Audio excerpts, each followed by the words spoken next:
அட்டகாசமான அபார்ட்மெண்ட்ஸ் நம்ம அம்பத்தூர்ல. அம்பத்தூர் ரயில் நிலையத்திலிருந்து 5 minute டிரைவில் லக்ஸரி 2BHK மற்றும் 3BHK apartments. Doctor Veerababu hospital, Manapakkam, Chennai. மஞ்சள் காமாலைக்கான சிறப்பு சிகிச்சை. கால் 9840278009. உலகம் முழுக்க இந்த மலக்குடல் புற்றுநோய்க்கு அறுவை சிகிச்சை செய்ய வேண்டிய நிலைமையில தான் நம்ம மருத்துவ முறை இருக்குது உலகளாவிய அளவில். ஆனால் நம்ம தமிழ்நாட்டோட இந்த சித்த மருத்துவத்தில் அந்த மாதிரியான அறுவை சிகிச்சை இல்லாமல் இயற்கையாக அதை கரைக்கிற முடியுங்கிறத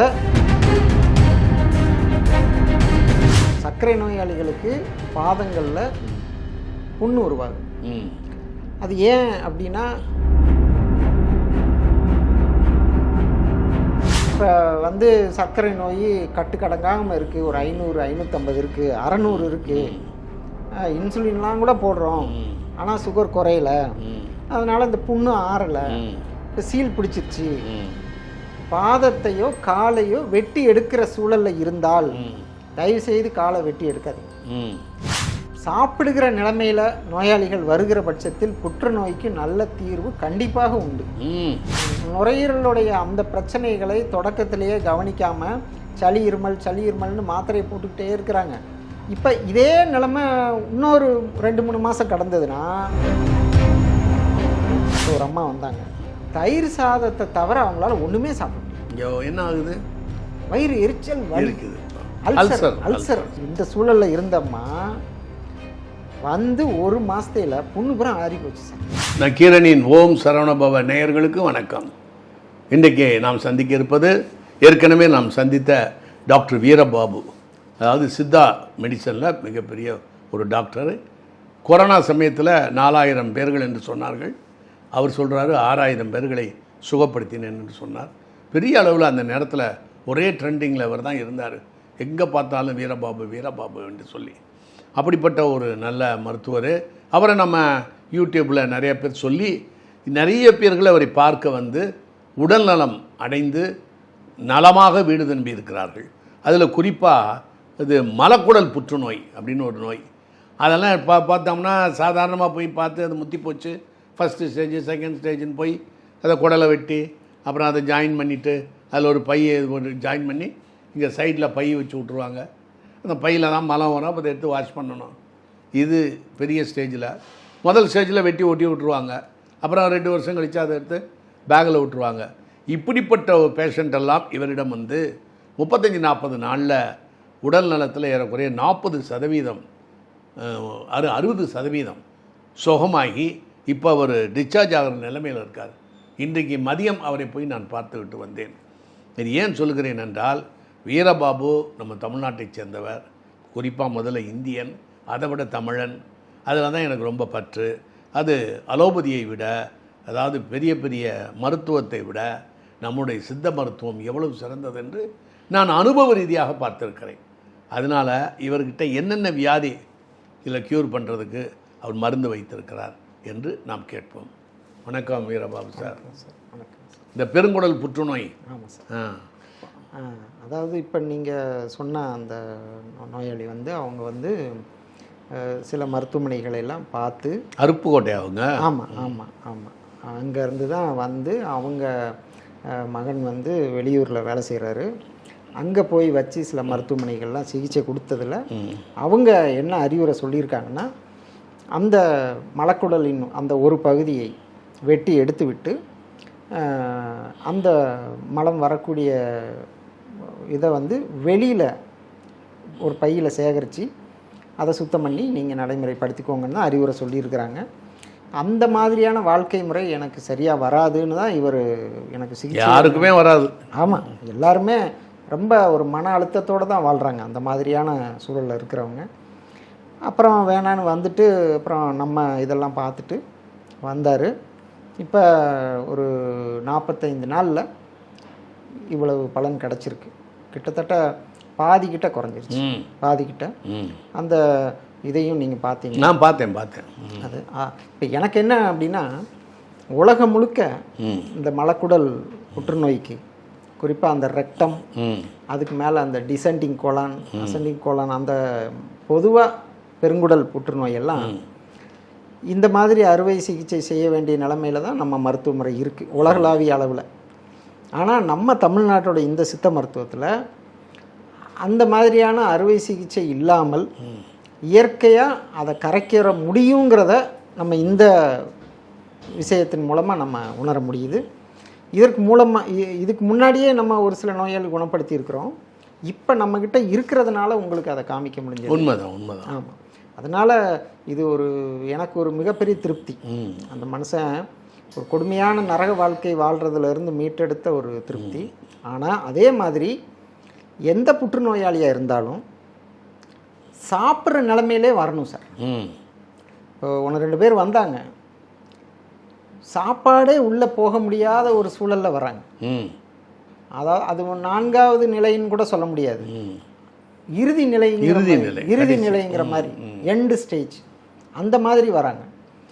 சாப்பிட முடியாத சூழலில் வருகிற போது நம்ம ஒரு வாரம் 10 நாள் பார்த்துட்டு நம்மளை அதை வேணான்னு தான் சொல்கிற மாதிரி இருக்குது.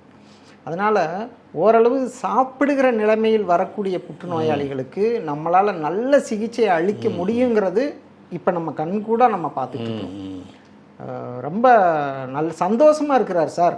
இந்த இப்போ நீங்கள் பார்த்த புற்றுநோயாளிகள் நல்லா சாப்பிட்றாங்க, வலி கிடையாது. அதானே முக்கியம். இப்போ உங்களுக்கு முன்னாடி ஒருத்தர் சாப்பிட்டுட்டு இருந்தார்ல, அவருக்கு வலியோட வந்தவர் இப்போ வலி இல்லாமல் இருக்கார். திருவெற்றூர் வலி இல்லாமல் இருக்கார். 2வது வாந்தி கிடையாது. 3வது நிம்மதியாக இருக்கார். அந்த பயமே போயிருச்சு அவருக்கு. ஐயோ அடுத்து என்னவோன்னு நினச்சி வந்தவருக்கு, ஏன்னா நிறைய அறுவை சிகிச்சை அது இதுன்னு சொன்னோன்னா பயந்துடுறாங்க. இப்போ எந்த பயம் இல்லாமல் அச்சம் இல்லாமல் நிம்மதியாக இருக்கிறாங்க. இந்த மாதிரியான சாப்பிடக்கூடிய நிலையில் வரக்கூடிய புற்றுநோயாளிகளுக்கு கண்டிப்பாக நம்ம நல்ல பலனை கொடுக்க முடியுங்கிறது என்னுடைய நம்பிக்கை. செஞ்சு காமிச்சிட்டீங்க. அதான் அது ஒன்று அமெரிக்காவுக்கு போயிடுறாங்க, பண வசதி ஒன்று, இன்னொன்று உங்களையும் அவங்களுக்கு தெரியறதில்ல, ப்ராக்டிக்கலாக பயன்படுத்திடுவாங்க. அப்புறம் கடைசி ஸ்டேஜ் வரைக்கும் உங்களுக்கு தெரியாமல் இருக்கும். திடீர்னு ஃபைனல்னா உடனே புக் பண்ணி அதான் ஒரு நாளில் போயிடலாமே அமெரிக்கா, அங்கே போய் இறங்கிட்டு உடனே டாக்டர் அவங்க பற்றி அவங்களுக்கு தெரிஞ்ச மருத்துவத்தை பண்ணி எதாவது பண்ணி விட்ருவாங்க. வேறு என்ன வியாதி? வேறு இப்போ பார்த்தீங்கன்னா சார், இப்போ சர்க்கரை நோயாளிகளுக்கு பாதங்களில் புண்ணு உருவாகுது. அது ஏன் அப்படின்னா, அந்த ரொம்ப நாளாக கால் பராமரிப்பு இல்லாமல் ரத்த ஓட்டம் குறைபாடு, அந்த பாதத்துக்கான பகுதிகளுக்கு ஆக்சிஜன் சப்ளை குறைபாடு, அந்த நரம்புகள் வலுவில்லாமல் இருக்கிறது, ரத்த ஓட்டம் இல்லாமல் இருக்கிறது. இந்த காரணங்கள்னால அந்த இடத்துல அசுத்தம் தேங்க ஆரம்பிச்சிது, அசுத்த நீர் உருவாகுது. அந்த மாதிரி இடங்களில் அசுத்தத்தை வெளியேற்றுறதுக்கு நமது உடம்பே அங்கே ஒரு கொப்பளத்தை உருவாக்கி அது வெடித்து அந்த நீரை வெளியேற்றுது. என்னங்க அது? ஏன்னா இப்போ நீங்கள் சுத்தமான ரத்தம் ஓடுது, நல்ல ஆக்சிஜன் ஓடுது, நல்ல வலிமையான நரம்புகள் செயல்பாடு இருக்குது அப்படின்னா இந்த அசுத்த நீர் அங்கே உருவாகாது. இதெல்லாம் மாறுகிற போது, பாதிப்புகள் உருவாகிற போது அந்த இடத்துல அந்த கெட்ட நீர் உருவாகுது. அதை வெளியேற்றுறதுக்காக உருவாகிற புண்ணு தான் அந்த புண்ணா. இப்போ இந்த புண்ணில் கிருமிகள் உள்ளே புகுந்துருக்கு. என்னையா புரியுதா உங்களுக்கு? அந்த அந்த நுண்துளை அது வழியே வெளிப்புறத்தில் இருக்கக்கூடிய அசுத்தத்தில் இருக்கக்கூடிய அந்த கிருமிகள் உள்ளே போயிடும். ஏன்னா அது சின்ன புண்ணு தானே நினச்சி அவங்க சாதாரணமாக ஒரு 4-5 நாள் விட்டுட்டாலே ஆபத்து தான். அதுக்குள்ளே கிருமி நுழைஞ்சிருதா, அது அப்படியே மேலே அந்த அந்த கிருமி தொற்று, அந்த இன்ஃபெக்ஷன், அதை அப்படியே மேற்கொண்டு அதிகப்படுத்திகிட்டே போகும்.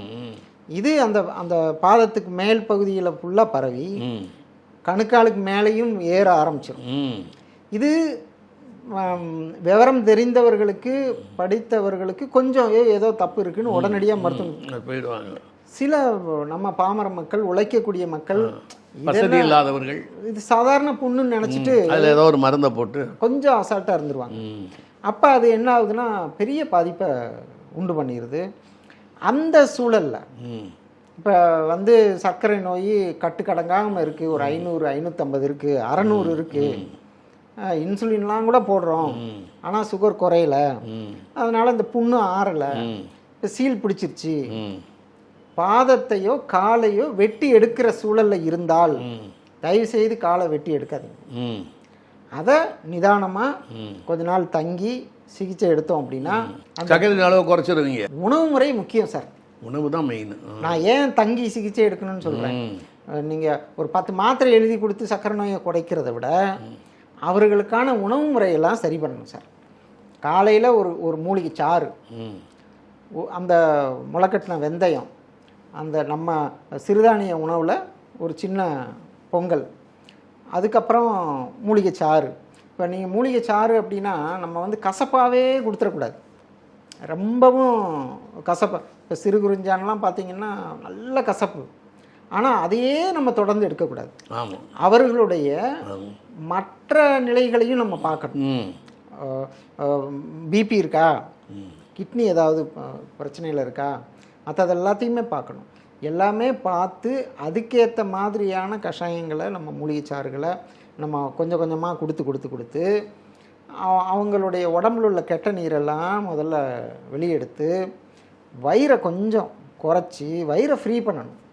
ஒரு நாளைக்கு 4-5 முறையாவது மலம் கழிஞ்சு வயிறு சுத்தமாகி வயிறு நல்ல அந்த இறுக்கம் தளர்ந்து வயிறு ஃப்ரீ ஆயிடுச்சு அப்படின்னா கல்லீரலும் கணையும் நல்லா வேலை செய்ய ஆரம்பிச்சு. ஓ சரி சரி சரி. நிறைய பேருக்கு பார்த்தீங்கன்னா ஒரு நாள் விட்டு ஒரு நாளில் 2 நாளைக்கு ஒருக்க மலம் போகிறத ஒரு தவறாகவே நினைக்க மாட்டாங்க. அப்படி ஆமாம், மலச்சிக்கல் வந்துடுது. என்ன காரணம்? எல்லாம் உணவு முறை தான். உணவு முறை தான். அப்போ ஒரு நாளைக்கு மும்மலம் அருநீர்னு சொல்லி நம்மளுடைய புத்தகத்தில் இருக்குது. ஒரு நாளைக்கு 3 முறை மலம் கழியணும். ஓ வெரி குட். 3 தடவை சாப்பிட்றோம்ல, அதான் சொல்கிறேன். அதுக்கு முன்னாடி வயிறை சுத்தம் பண்ணிடணும்.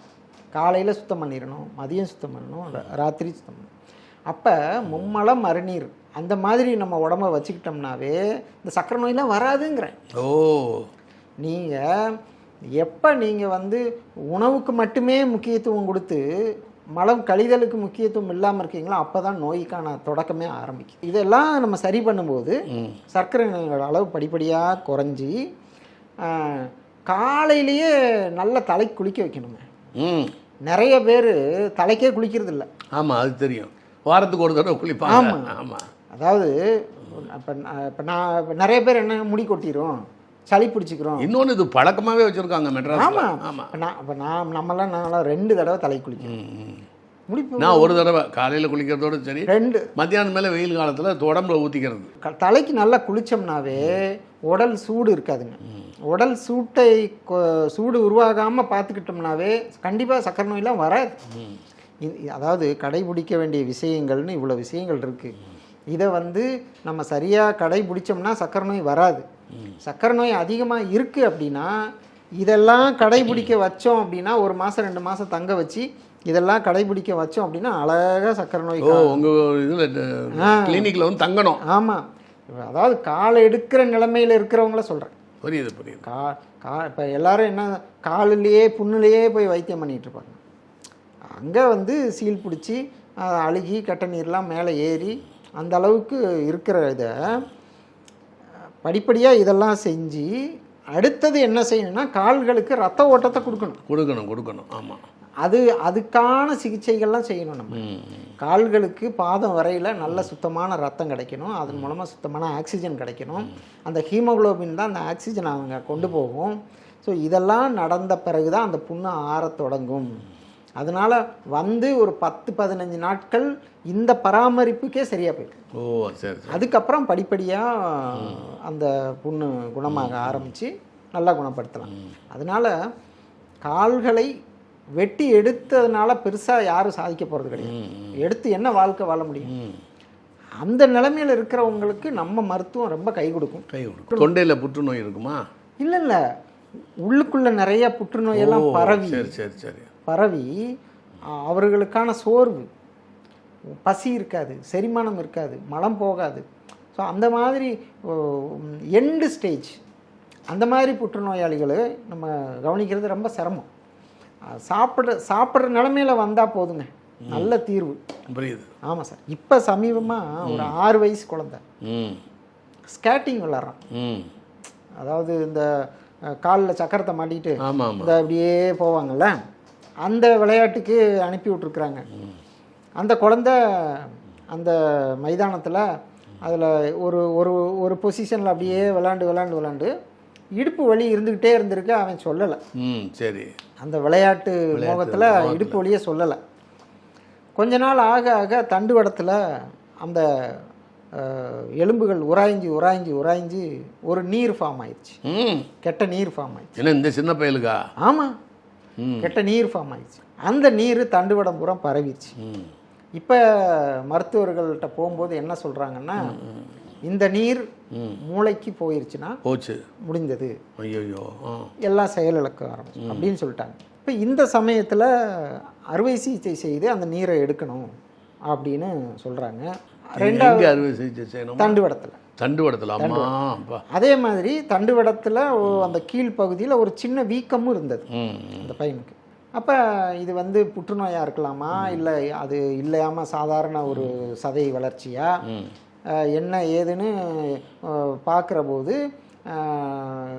ஸ்கேன் எடுத்ததில், எம்ஆர்ஐ ஸ்கேன் எடுத்ததில் கெட்ட நீர் இருக்குன்னு வந்துருச்சு. ஃப்ளூயிட் இருக்குது, பேட் ஃப்ளூயிட் இருக்குன்னு.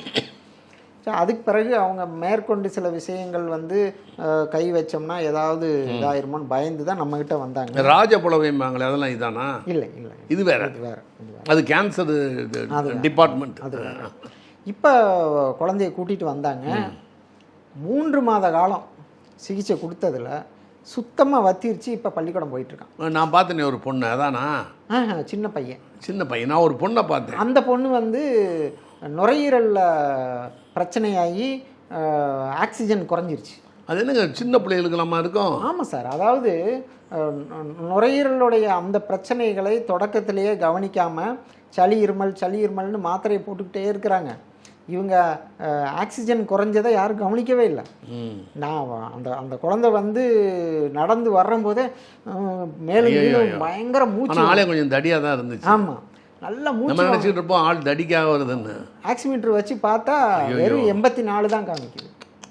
இப்போ இதே நிலமை இன்னொரு 2-3 மாதம் கடந்ததுன்னா 75-70 போச்சுன்னா வீட்டில் ஆக்சிஜனை வச்சு தான் வாழ்க்கையை. ஐயோ, இந்த விஷயங்களுக்கு அவங்க கிட்டத்தட்ட 6 மாதமாக பல மருத்துவமனைகளுக்கு அலைஞ்சிட்டு அதுக்கப்புறம் தான் வந்திருக்கிறாங்க. அப்போ நான் சொன்னேன், ஆக்சிஜனை முதல்ல நார்மல் கொண்டு வந்துடுவோம். 15 நாள் நான் பார்த்தேன். அந்த சின்ன பொண்ணு விளாண்டுக்கிட்டே அப்படியே இருந்துச்சு. 15 நாளில் ஆக்சிஜன் நார்மல் ஆயிடுச்சு. இப்போ வீட்டுக்கு போய் பள்ளிக்கூடம் போயிட்டு இருக்கு. நீங்கள் என்ன மூலிகை கொடுக்குறீங்களா? ஆமாம், மூலிகை சார். மூலிகையில் நல்ல பலன் இருக்கு சார். மாத்திரைகளை தூதுவளைன்னு சொல்லுவாங்க. எல்லாமே தூதுவளை, ஆடாதோட எல்லாமே அது சார்ந்தது தான். ஆனால் அதை பக்குவமாக எந்தெந்த வேலைக்கு எப்படின்னு பார்த்து இருக்க வச்சு செய்கிறோம் அப்படின்னா உடனடியாக பலன். இதுதான் நம்ம கண்கூட பார்த்துட்ருக்குறோம் சார். வயிறு குடல் சார்ந்த பிரச்சனைகளுக்கு குறிப்பாக இப்போ ஒரு அம்மா வந்தாங்க. தயிர் சாதத்தை தவிர அவங்களால ஒன்றுமே சாப்பிட முடியாது. என்ன ஆகுது? வயிறு எரிச்சல் இருக்குது. Ulcer sir. வயிறு, அதாவது அல்சர் வேற, பெப்டிக் அல்சர் வேறையா? அதை தான் சொல்கிறோம். வயிற்றில் இருக்கக்கூடிய அந்த இதுதான் பெப்டிக் அல்சர்னு சொல்கிறாங்க. ஆமாம். அந்த அம்மா வந்து 1 வருஷமாக தயிர் சாதத்தை தவிர ஒன்றும் சாப்பிட முடியாது. அப்படி எப்படி சத்து வரும்? மெலிஞ்சிரு. ஒன்றுமே இல்லையே. ஆசைப்பட்டு கொஞ்சம் ஏதாவது சாம்பார் தொட்டால் கூட வயிறு அன்னைக்கு எரிச்சல் வலி தாங்க முடியாது, படுத்தே கிடப்பாங்க. அப்புறம் ஊசி மாத்திரை மருந்து போட்டு கொஞ்சம் மீண்டு வருவாங்க. இந்த சூழலில் இருந்தம்மா வந்து 1 மாதத்தில் புண்ணுபுறம் ஆறி போச்சு சார். புண்ணுபுறம் ஆறி போச்சு. என்ன மருந்து கொடுத்தீங்க? எல்லாம் நம்மளுடைய சித்த மருத்துவம். ஆமாம், நம்ம சித்த மருத்துவம் தான். இப்போ நீங்கள் என்ன மருந்துன்னு கேட்கும்போது நான் வந்து ஏன் நம்ம வந்து தூதுவளை, ஆடாதோட, கீழாநெல்லின்னு ஏன் சொல்கிறதில்ல அப்படின்னா, பார்க்குற பொதுமக்கள் வந்து குழந்தைகளுக்கும் இந்த விஷயத்தை அவங்களாவே சுய மருத்துவம் செஞ்சிடறாங்க. அது தப்பாக போய் முடிஞ்சிடும். நம்ம வந்து ஒரு பாதுகாப்பான ஒரு எளிய விஷயங்களை சொல்கிற போது அது தப்பு கிடையாது. இப்போ நீங்கள் அல்சர்னு கேட்குறீங்க, மணத்தக்காளி கீரையை நல்ல மருந்து, அது பொதுமக்களுக்கு எல்லாருக்குமே தெரியும். அதை பயன்படுத்துகிற போது தவறு வராது. ஆனால் அதை தாண்டிய நிறைய விஷயங்களை பக்குவமாக நம்ம செய்ய வேண்டியிருக்கு. அதனால தான் நம்ம வந்து இப்போ நீங்கள் நம்ம நிலவேம்பு கஷாயத்தை இப்போ 2012 பொதுமக்கள் எல்லாருக்கும் நம்ம சொன்னோம். நிலவேம்பு கஷாயம் சின்ன குழந்தைக்கெல்லாம் அதை 1 வயசு குழந்தைக்கு கொடுத்து வாந்தி எடுக்க வச்சு குழந்தை ரொம்ப மோசமாக போயிடுச்சு. ஐயோ. அதனால தான் இப்போ நிறைய விஷயங்களை நம்ம வெளிப்படையாக சொல்ல முடியும். பைல்ஸ்க்கான காரணங்கள் என்ன? மலச்சிக்கலா, அப்போ தண்ணி சரியாக குடிக்கலையா, இல்லை உணவு முறைகளா, என்னென்ன உணவு சாப்பிட்ணும்? உணவு முறை தான் முக்கியமான விஷயம். இப்போ ஒருவர் எண்ணெயில் பொரித்த விஷயங்களையே, அது அசைவமாக இருக்கட்டும் சைவமாக இருக்கட்டும், எண்ணெயில் பொரித்த விஷயங்களையே தொடர்ந்து சாப்பிட்றாருன்னு வச்சுக்கோங்க. அப்போ மலச்சிக்கல் உருவாகும். தண்ணி குடிக்காமல் இருந்தாலும் மலச்சிக்கல் உருவாகும். கீரை, காய்கறிகள், பழங்கள் சாப்பிடாம வெறும் சாப்பாடு, சப்பாத்தி இப்படியே சாப்பிட்டாலும் மலச்சிக்கல் உருவாகும். இப்போ இந்த மலச்சிக்கல் தொடர்ந்து இருக்கிற பொழுது, ரொம்ப முக்கி நம்ம மலம் கழிக்கிற போது, அந்த ஆசனவாய் பகுதியில் ஒரு அழுத்தி அது விரிஞ்சு அது நம்ம தினந்தோறும் மலம் போகிறதுனால அந்த இடத்துல சதை வந்து கல் மாதிரி ஆகும். அந்த அந்த அழுத்தத்தினால அந்த சாஃப்டாக இருக்கக்கூடிய அந்த சதைகள் வந்து கல் மாதிரி இருக்கும். அந்த விஷயங்கள் இருக அந்த இடத்துல மோஷன் சுத்தமாக போக முடியாத நிலைமை ஆயிரும். அதற்கப்புறம் அந்த சதை இறுகி மூலமாக உருவான பிறகு அறுவை சிகிச்சை செய்தாதான் அடுத்த மலம் எளிதாக கழிக்க முடிகிற நிலைமை உருவாயிரும். அந்த மூலத்திற்கு நம்ம மருத்துவத்தில் ஒரு தைலம் மட்டுமே போதுமானது. அதாவது உணவு முறை முக்கியம். நடைமுறை வாழ்க்கையில் தண்ணி குடிக்கிறது, காய்கறிகள் சாப்பிட்றது, கீரை எல்லாமே முக்கியம். ஆனாலும் இந்த எண்ணெயாகப்பட்டது, அதாவது செங்கொடி வேலின்னு ஒரு மூலிகை இருக்குது. அந்த மூலிகை வேர் எடுத்து பட்டை எடுத்து உரித்து இந்த எண்ணெயை காய்ச்சிரும். அந்த எண்ணெயானது இந்த இறுகி போன அந்த கல் மாதிரி இருக்கக்கூடிய அந்த மூலத்தை கொஞ்சம் கொஞ்சமாக கரைக்குது. அந்த எண்ணெயை தடவை கொஞ்சம் கொஞ்சமாக கரைக்குது. எண்ணெய் மட்டும் இல்லாமல் நம்ம உள் கஷாயங்களும் உள்ள மருந்துகளும் நம்ம கொடுக்குறோம். ரெண்டாவது ஃபிஸ்டுலான்னு ஒன்று உருவாகுது பார்த்தீங்களா, அந்த ஆணி மாதிரி வேர் வச்சிரும், அதில் இன்ஃபெக்ஷனும் வைக்கும். அதுக்குமே இந்த எண்ணெய் ரொம்ப நல்லா பயன்படுது. அதை வந்து அனுபவபூர்வமாக இப்போ ஒரு குறிப்பிட்ட நோயாளிகளுக்கு நல்ல பலனை நம்ம பார்க்க முடிஞ்சது. அதாவது இப்போ மூலத்திற்கோ நம்ம அந்த ஃபிஸ்டுலாங்கிற அந்த பௌத்திரத்திற்கோ நம்ம வந்து அறுவை சிகிச்சை செய்தாலுமே ஒரு 6 மாதமோ 1 வருஷமோ கழித்து நம்மளுடைய வாழ்க்கை நடைமுறை தப்பாக இருக்குது, உணவு முறை தப்பாக இருக்குன்னா திரும்ப அது வளரத்தான் செய்யும். நீங்கள் அறுவை சிகிச்சை செய்து அந்த மூலத்தை வெட்டி எடுத்தாலுமே, ஃபிஸ்டுலாவை எடுத்தாலுமே, வாழ்க்கை நடைமுறையை நம்ம சரி பண்ணணும். சரி பண்ணலைன்னா, தண்ணி ஒழுங்காக குடிக்கலைன்னா, காய்கறி சொல்லணும் திரும்ப வரும். அந்த மாதிரியான சூழலுக்கு இந்த ஒரு குறிப்பிட்ட நிலையிலேயே அந்த ஃபிஸ்டுலா, அந்த பைல்ஸு, அந்த பிரச்சனைகளுக்கு நம்மளுடைய உள் மருந்துகளையும் இந்த எண்ணெய் வந்து அந்த இடத்துல அப்ளை பண்ணுறது, பூச ஒரு 10-15 நாளிலேயே வலி குறைஞ்சிருது. அதுக்கு அடுத்து பூச நல்லா கரைஞ்சிருது.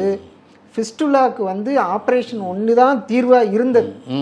இப்போ இந்த எண்ணெய்க்கு அப்புறம் மிகப்பெரிய நம்பிக்கை. வெரி குட் இது நல்ல கரை செஞ்சு பார்த்துட்டீங்க. ஆமாம், அது நல்ல பலன் கிடைக்குது. நம்ம உணவு முறை தான் முக்கியம். உணவு தான் முக்கியம். கருணைக்கிழங்கு மிகப்பெரிய நல்ல உணவு இந்த மூல நோயாளிகளுக்கு. கருணைக்கிழங்கை தினந்தோறும் மதியத்தில் சமைச்சு சாப்பிடுகிற போது, கருணைக்கிழங்குன்னு கருணையாக இருக்கணும்னு பார்த்தா நாக்கெல்லாம் அதை அரிக்காமல் இருக்கிறதுக்கு நம்ம வந்து புளியில் ஊற போடலாம் அல்லது நெய்யில் வறுத்தரலாம்.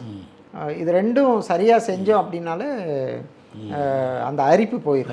அது பெண்களுக்கு எல்லாருக்குமே தெரியும், சமையல் செய்கிறவங்களுக்குலாம் தெரியும். அது இதுக்கு ரொம்ப பிரயோஜனமாக இருக்குது. மற்ற எளிதான உணவு முறைகள் இதெல்லாம் சாப்பிடுகிற போது பைல்ஸ்ன்னு ஒன்று வந்துட்டா நம்ம வந்து கெட்ட உணவுகள்னு நம்மளுக்கு தெரியும் எதுன்னு, அதெல்லாம் அவாய்ட் பண்ணிடணும். இப்போ சமீபமாக சார் ஒரு பையன் சாப்பிட்ட உடனே அந்த குளிர்பானத்தை குடிச்சிட்டே இருப்பான் சார்.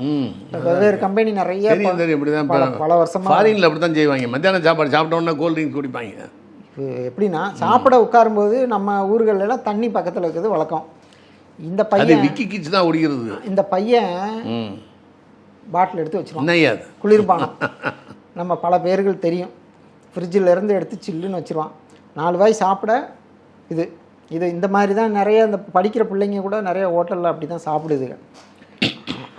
அந்த 20 வயசு பையன் கணையத்தில் புற்றுநோய். ஐயோ கணையத்தில் புற்றுநோய். இப்போ கேள்விப்பட்டேன் சார், இந்த அயல்நாட்டு இருக்கு உள்நாட்டோ குளிர்பானங்களை தேவையில்லாமல் நம்ம குடித்தோம் அப்படின்னா புற்றுநோய் உருவாகுதுங்கிறத இப்போ நான் சமீபமாக கண்கூடாக பார்த்துட்டேன். அதனால் நான் சொல்கிறேன். அதனால் அந்த உணவு முறை நம்மளுக்கு தேவையில்லாத உணவு முறை. ஆமாம் உண்மைதான். நம்ம நாட்டு கிளைமேட்டுக்கு இன்னொன்று ஃப்ரிட்ஜில் வச்சதை எடுத்து சாப்பிட்டாலே டிஸ்லெக்ஷியா வியாதி, கெமிக்கல் இம்பேலன்ஸ் இதெல்லாம் வருதுங்கிறாங்க. ஆமாம் சார். அதனால் நம்ம நாட்டில் மாதிரி ஃப்ரெஷ்ஷாகவே சமைக்கிறது தான். ஆமாம் நம்மளுடைய இளநீர், நொங்கு, நம்ம தர்பூசணி, வெண்பூசணி சாறு, கரும்பு சாறு, இந்த மாதிரியான விஷயங்கள் தான் நம்மளுக்கு ஆரோக்கியம். ஒரு கெமிக்கலை போட்டு அதில் ஏதோ ஒரு நுரை வருது, அது சுருன்னு குடிக்கிறோங்கிறதெல்லாம் குடிக்கும்போது வேணால் நல்லா இருக்கலாம். குடிக்க பின்னாடி வாழ்க்கையே மோசமான நிலைமைக்கு போகுதுங்கிறதுக்கு அந்த பையனை பார்த்த பிறகு தான் நமக்கு தெரிஞ்சது. சரி, ரொம்ப நன்றி சார். இவ்வளோ தூரம் எங்களுக்காக பேட்டி கொடுத்ததுக்கு நன்றி. மீண்டும் சந்திப்போம். வணக்கம். நன்றி சார்.